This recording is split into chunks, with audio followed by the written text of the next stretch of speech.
হস্তচালিত তাঁতকে বাঁচাতে মহিলাদের বিনামূল্যে শাড়ির হাটে জায়গা দিয়ে শাড়ি বিক্রির পদক্ষেপ হাট কর্তৃপক্ষের।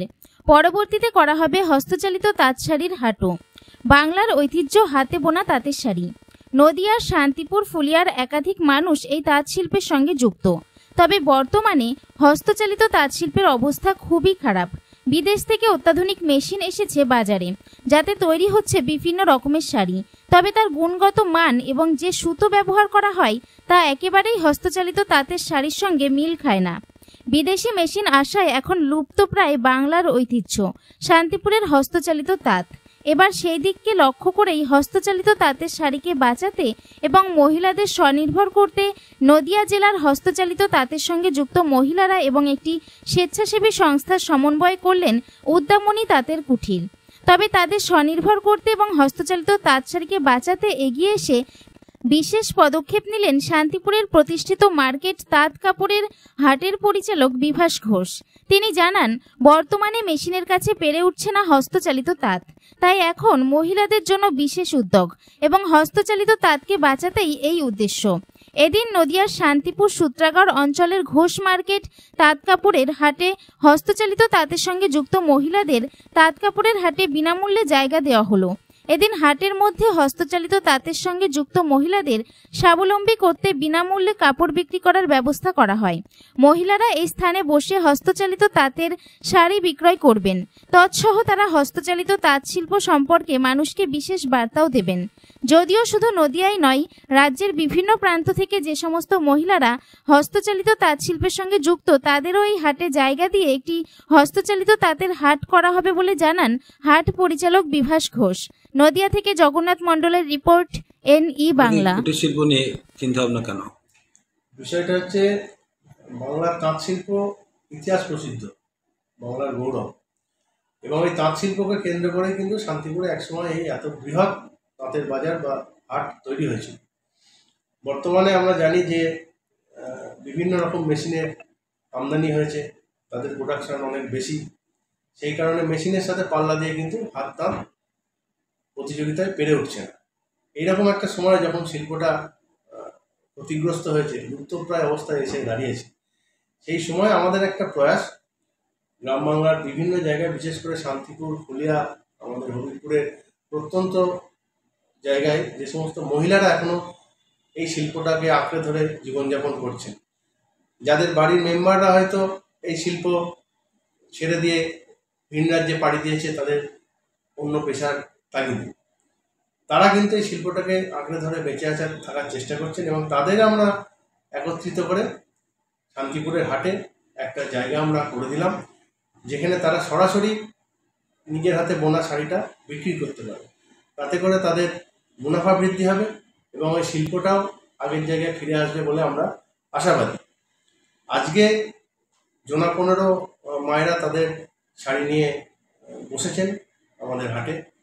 আগামী দিনে আমাদের ইচ্ছা আছে বা প্রচেষ্টা থাকবে যে বিভিন্ন জায়গা, সেটা শুধু শান্তিপুর না, বাংলার বিভিন্ন প্রান্তে যদি এরকম কোনো মহিলা বা মায়েরা এই শিল্পের সাথে যুক্ত থাকেন, আমরা সম্পূর্ণ বিনা খরচায় তাদের এই বাজারে তাদের উৎপাদিত তাঁত শিল্প, তাদের হাতে বোনা শাড়ি যাতে তারা বিক্রি করতে পারে সরাসরি, সেই ব্যবস্থা আমরা আগামী দিনে করে দেবো।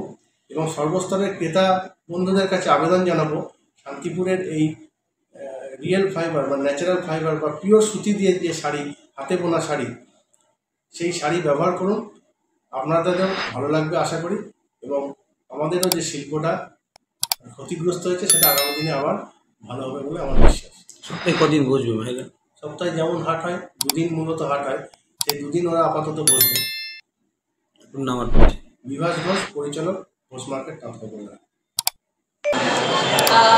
আমার নাম পৌলমী দাস। আমি সুইচন ফাউন্ডেশন সংস্থায় কাজ করি এবং আমাদের সুইচনের একটা নতুন উদ্যোগ, সেটা হচ্ছে দিদিদের হ্যান্ডলুম নিয়ে কাজ করা এবং পিওর হ্যান্ডলুম, যেটা নাকি হারিয়ে যাচ্ছে, পাওয়ার লুম বা হ্যান্ডলুম যে সমস্ত শাড়ি রয়েছে, সেই সমস্ত শাড়ির জন্য হয়তো হ্যান্ডলুমটা অনেকটা হারিয়ে গেছে। তো সেটা যাতে হারিয়ে না যায়, দিদিদের যে এই কষ্ট, এই যে শ্রম, এই যে দিদিদের প্রত্যেকটা সুতো যে দিদিরা রাখছে, এই যে সুতোয় যে দিদিদের কষ্ট বা দুঃখ, এটা যে রয়েছে সেটাকে মাথায় রেখেই আমরা চিন্তা ভাবনা করলাম যে হ্যান্ডলুম নিয়ে যদি আমরা কিছু কাজ করতে পারি।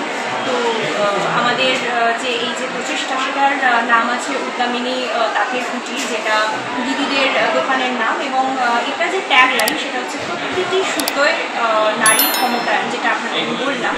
তো সেটা মাথায় রেখে আমাদের এই ট্যাগ লাইন এবং এই যে আমাদের যে প্রচেষ্টা এটা সম্পূর্ণ সফল হয়েছে আমাদের এই ঘোষ মার্কেটের যে মালিক বিভাস ঘোষ, তার জন্যই পুরোটা হয়েছে স্যারের কাছে আসা এবং স্যারের সম্পূর্ণ সাপোর্ট। এবং 6 মাসের জন্য স্যার আমাদেরকে বলেছেন যে দিদিরা নিশ্চিন্তে এখানে বসতে পারে, এখানে বসার জন্য কোনো রকমের কোনো টাকা বা কিছু দিতে হবে না, পুরোটাই স্যার আমাদেরকে সাপোর্ট করছেন। এছাড়াও স্যার বলেছেন যে আমাদের পুজোর পর আলাদা দিদিদেরকে একটা ঘর দেবে এবং সেটা শুধুমাত্র হ্যান্ডলুম জোন হিসেবেই দেখানো হবে।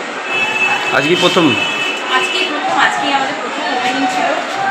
খুব ভালো লাগছে যে এরকম একটা প্রচেষ্টা নিয়ে এগোতে পেরেছি এবং স্যার আমাদেরকে ভীষণভাবে আমাদেরকে সাপোর্ট করছে এবং স্যার আজকে সকাল থেকেই আমাদের সাথে আছেন, বিভিন্ন রকমের সাপোর্ট করছেন এবং আমাদের সাথে সহায়তা করছেন, সমস্ত রকমের সাহায্যের হাত বাড়িয়ে দিচ্ছেন। খুবই ভালো লাগছে। আপনার নাম আর পরিচয়? আমার নাম হচ্ছে পৌলমী দাস, আমি সিনিয়র প্রজেক্ট কোঅর্ডিনেটর। কোথা থেকে এসছেন আপনারা? আমাদের অর্গানাইজেশন হচ্ছে ডিএল খান এবং ভবানীপুর, কলকাতা, আর আমি থাকি হচ্ছে হাওড়া। ধন্যবাদ। এটা হচ্ছে আমাদের সুইচন ফাউন্ডেশনের আর আমাদের এখানে যারা স্বনির্ভর দলের দিদিরা আছে তাদের যৌথ উদ্যোগে আমরা এই ঘোষ মার্কেটে একটা জোন করা হয়েছে, যেখানে পুরো 100% হ্যান্ডলুম, যেটা অরিজিনাল কোয়ালিটি এবং 100% রেশম শাড়িও এখানে পাওয়া যাচ্ছে। এবং এটার করার মেন কারণ হচ্ছে আগে হ্যান্ডলুমের চল ছিল, কিন্তু এখন মেশিন হয়ে গিয়ে এই হ্যান্ডলুমের চলটা চলে গেছে, দামও কমে গেছে, অনেক মেশিনে যেগুলো তৈরি হচ্ছে অনেক দাম কমে গেছে। তো সেইগুলোর জন্য আবার হ্যান্ডলুমটাকে ফিরিয়ে আনার জন্য এই জোনটাকে করা হয়েছে এবং এখানে স্বনির্ভর দিদি যারা নিজেরা বানাচ্ছে শাড়ি নিজের হাতে হ্যান্ডলুম দিয়ে তারা এখানে এসে বসছে। এবং এটা মেন আরও একটা কারণে করা হয়েছে যে সবাই প্রোডাকশান করে, অনেক কিছু বানায়, ম্যানুফ্যাকচারও করে, কিন্তু তারপর সেটাকে মার্কেট করা যায়। তো তারপর এই করে করে আস্তে আস্তে অনেক দিদি এরকম হারিয়ে যাচ্ছে যারা শাড়ি তৈরি, তো তাদের আবার মনোবলটা ফিরিয়ে আনার জন্য তাদের একটা ছোটো মার্কেট লিঙ্কেজ শুরু করা হয়েছে। এরপর আস্তে আস্তে আমরা সুইচন ফাউন্ডেশন থেকে আরও উদ্যোগ নিচ্ছি যাতে শান্তিপুর ব্লকে এরকম আরও অনেক দিদি এর সঙ্গে এরকম মার্কেট লিঙ্কেজের সঙ্গে যুক্ত। আজকের থেকেই শুরু হলো? হ্যাঁ, আজকে থেকেই শুরু। আপনার নাম আর পরিচয়? আমার নাম সৌমদীপ, আমি অ্যাজ এ প্রজেক্ট ম্যানেজার সুইচন ফাউন্ডেশনে কাজ করি। কতজন দিদি এসছে আজকে? আজকে এসছে 9 জন দিদি।